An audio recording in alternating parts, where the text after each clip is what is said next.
안녕하세요, 파노튜브입니다. 한국에서 한 누리꾼이 인터넷에 올린 글이 화제가 되며 크게 기사화로 보도되기도 했습니다. 심지어 미국의 한 방송사에는 한국에서 벌어지는 일반인들의 기부가 릴레이 형식으로 이어지기 시작하자 이를 직접 보도하기도 했는데요. 요즘 미국 학교에서 벌어지고 있는 안 좋은 소식들로 인해 감정이 복받쳤는지 방송 중 눈물을 보이기도 했습니다. 사실 미국은 기부의 사회라고 할 수 있을 만큼 기부 문화가 널리 확산돼 있습니다. 그러나 미국은 일반인들은 큰 이슈가 있지 않는 한 이유 없이 기부하는 모습을 쉽게 찾아볼 수 없습니다. 대부분 규모가 큰 기부만 기록되는데요. 미국 역사상 가장 부자였던 존 록펠러와 그 후손들의 기부는 희대에 남을 액수를 기부하며 전 세계로 유명해지기도 했습니다. 록펠러 가문은 지금도 시카고 대학, 록펠러 대학, 유엔 본부 부지 등 부동산 기부 외에도 공익재단을 설립해 많은 기부 활동을 하고 있습니다. 록펠러 외에도 앤드루 카네기, 코넬리어스 벤더빌트와 같은 기업가들도 많은 재산을 사회에 환원했습니다. 2020년 통계에 따르면 세계에서 가장 많은 재원을 보유한 비영리 공익재단 30개 중 20개가 미국에 있을 정도입니다. 심지어 세계 1위도 2000년에 설립된 빌 멀린다 게이츠 재단입니다. 이렇게 미국은 기부의 규모가 상당히 큽니다. 그렇다 보니 해외에서 벌어지는 일반인들의 기부 소식들이 기사화되는 걸 신기해하고 있는데요. 이번 한국에서의 감동 기부 사연이 미국으로 퍼져 커뮤니티 사이에서도 인기입니다. 더군다나 이번 일이 널리 알려지자 국내에서 또 다른 남성이 릴레이 형식으로 보육원에 기부하기도 해 전 세계가 한국인들을 극찬하기 시작하고 크게 감동받으며 이를 배우자는 목소리가 커졌습니다. 이번 일은 한국 누리꾼들 사이에서 먼저 큰 화제가 되었는데요. 인터넷 커뮤니티 사이트에서 투잡으로 배달 아르바이트를 한다고 밝힌 한 누리꾼이 돈을 모아 보육원 아이들을 위해 치킨 220조각을 선물한 뒤 인터넷에 알바비로 보육원에 치킨 220조각 드렸어요라는 제목의 글을 올려 감동 기부 소식을 전했습니다. 앞으로도 본인과 같은 사람이 많아졌으면 하는 바람으로 이 일을 하게 됐으며 어린 친구들이 먹고 싶은 음식을 마음껏 먹지 못한다는 글을 읽고 마음먹게 되었다고 이 같은 일이 많아졌으면 좋겠다며 글을 쓰기 시작했습니다. 저는 본업을 퇴근하고 비가 오나 눈이 오나 배달 일을 했습니다. 배달한 지 얼마 안 됐지만 급한 카드값을 메꾸고 나면 배달비 기부를 해봐야겠다고 생각했습니다. 저도 생활고가 넉넉한 편은 아니라 큰 돈은 아니지만 제가 기부할 수 있는 돈은 27만 원 정도였습니다. 그래서 이것저것 생각하다가 제가 어릴 때 즐겨 먹던 치킨이 생각나 보육원 아이들에게 치킨을 기부하기로 마음먹고 난 후 곧바로 다음 주 실행에 옮겼습니다. 사실 유명 메이커 치킨으로 여러 마리 시켜주고 싶었지만 정해진 금액 내에서 사야 하고 형편이 넉넉지 못했기에 1+1 조각으로 했습니다. 그래야 금액적으로 부담이 좀 덜 되기도 하고 수량도 여유가 될 것 같았습니다. 주문하며 아무래도 우리처럼 마음 편히 사 먹을 기회가 적지 않을까 싶어 계속 설레는 마음으로 주문했습니다.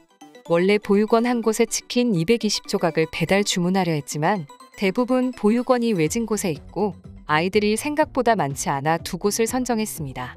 그리고 직접 아이들에게 주고 싶어서 100조각은 배달 주문으로 120조각은 직접 포장해 보육원에 전달하기로 했습니다. 제가 직접 전달하며 미처 생각지 못한 점을 깨달았습니다. 치킨 매장에 가서 120조각을 받아보니 생각보다 부피가 꽤 컸습니다. 혼자 스쿠터를 타고 와서 여기부터 택시를 타고 갈 생각이긴 했지만 이렇게 많고 무거울 줄 몰랐습니다. 그래도 간신히 택시를 잡았는데 제가 택시에 담는 걸 힘들어하자 어떤 할머니가 택시에 치킨 담는 것을 도와주시기도 하셨습니다. 다시 한번 감사합니다. 그리고 이것도 제가 미처 생각을 못했는데 택시에 타면서 냄새 때문에 민폐가 아닌가 싶어 눈치 보던 찰나 치킨 냄새가 심하게 나자 기사님이 뭘 옮기는 거냐고 물어보셨습니다. 그래서 보육원에 음식을 기부하러 가는데 차가 없다고 하니 웃으시며 기사님이 흔쾌히 양해해 주셨습니다. 심지어 지름길로 빠르게 가주시고 도착하고 난 뒤에는 외진 곳이라 택시가 안 잡힐 수 있다며 집에 갈 때도 필요하면 기다려주겠다라고 친절하게 말씀해 주셨습니다. 도착하고 나니 직원분들이 나와서 챙겨가셨는데 여유가 될지 모르겠는데 같이 드시라고 음료는 없어서 죄송하다고 하고 그 자리에 오래 있기 뭐해 서둘러 빠져나왔습니다. 몇 시간 뒤 직원분께서 메신저랑 문자로 애들 잘 먹였다고 감사하다고 연락 왔습니다.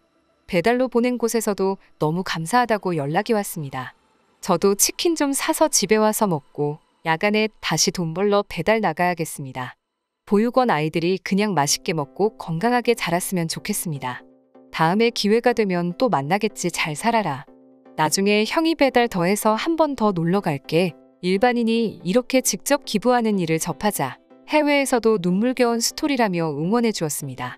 요즘같이 사건 사고가 많은 시기에 저렇게 뿌듯한 일을 하고 다니는 청년이 있다니 가슴이 먹먹해집니다. 먹고 싶은 치킨을 맛있게 먹었을 아이들을 생각하니 제가 다 배부르네요. 정말 고생하셨습니다. 한국에 유독 저런 감동 이야기가 많이 들리는 것 같다. 사진을 보니 본인도 뿌듯하고 자랑스러워하는 것 같은데 너무 훈훈하고 보기 좋다. 앞으로 좋은 일만 생기길 바랍니다. 한참 먹고 싶은 게 많을 나이에 누가 저렇게 사주면 얼마나 행복할까요? 한국은 저렇게 일반인이 생활비에서 도와주는 일들이 자주 있는 것 같습니다. 너무 보기 좋네요. 훈훈해지는 이야기입니다. 아이들을 대신해 너무너무 감사합니다. 한국인들의 기부 이야기는 항상 눈물 고인다. 정말 지나가다 옆에 보이는 일반인들이 저렇게 엄청난 일을 하고도 아무렇지 않게 걸어다니는 것 아닌가? 정말 존경스럽다. 앞으로 대대손손 복 받길 바랍니다. 이런 남자랑 결혼해야 됩니다. 투잡이라는 말을 듣고 놀랐는데 그 돈으로 천사 같은 아이들에게 음식을 선물해주다니 당신은 진짜 천사입니다. 한국 치킨이 그렇게 맛있다는데 아이들 정말 기분 좋았겠네요. 직접 주실 생각을 다 하시다니 고생 많으셨습니다. 앞으로 좋은 일만 있길 바래요. 역시 한국인들은 참 좋은 사람들인 것 같습니다. 아직은 살만한 세상이다. 대대손손 복 받으시길. 혐오 글 말고 이런 글 보니 너무 좋다 등 훈훈하다는 반응을 보였다. 이번 일이 크게 기사화되며 유명해지자 여러 사람이 나도 기부하겠다며 나섰는데요. 최근에는 한 남성이 수술 보험금으로 보육원 아이들에게 피자 30판과 쿠키 70개 등을 기부한 사연이 알려져 다시 한번 훈훈함을 안겨줬습니다. A씨는 한 커뮤니티를 통해 어린이날 기념집 근처 보육원에 피자를 기부했다고 전했습니다. A씨는 뉴스를 보고 나 또한 선행을 하고 싶어졌고 쿠키는 1인당 1개씩 주는 게 의미 있을 것 같아서 인원수 확인해서 샀다. 사장님이 추가로 10개 더 주셨다. 파스타랑 보리차는 어린아이들이 있을 수 있다는 주변의 추천을 받고 샀다. 고 전했습니다. 끝으로 A씨는 모든 음식을 직접 보육원에 전달했다고 알리면서 나 또한 그랬던 것처럼 이 글을 보고 한 명이라도 기부하지 않을까 싶어서 글을 올렸다. 앞으로 기부 계획은 없긴 한데 좋은 정보 있으면 주기적으로 할 생각도 있다. 고 덧붙였습니다. A씨는 보육원 아이들이 피자와 파스타, 음료를 먹는 모습을 공개하며 외국 누리꾼들에게 따뜻한 감동을 전했습니다. 이번에는 한국 누리꾼들의 반응도 뜨거웠습니다. 기부를 행동으로 옮기는 게 참 어려운데 대단하고 멋지다. 나눈 만큼 돌려받길 바란다. 아이들 얼굴이 스티커로 가려져 있어도 행복해하는 게 느껴진다. 후원금보다 훨씬 나은 것 같다. 돈 있어도 기부하기 쉽지 않다. 치킨 기부글 보고 기부했다니 사랑의 선순환인 것 같다. 이런 가슴 따뜻해지는 소식들이 자주 들렸으면 좋겠습니다. 진심으로 감사합니다. 이상 파노TV입니다. 시청해주셔서 감사합니다. 구독과 좋아요는 영상 제작에 큰 힘이 됩니다. 눌러주셔서 감사합니다.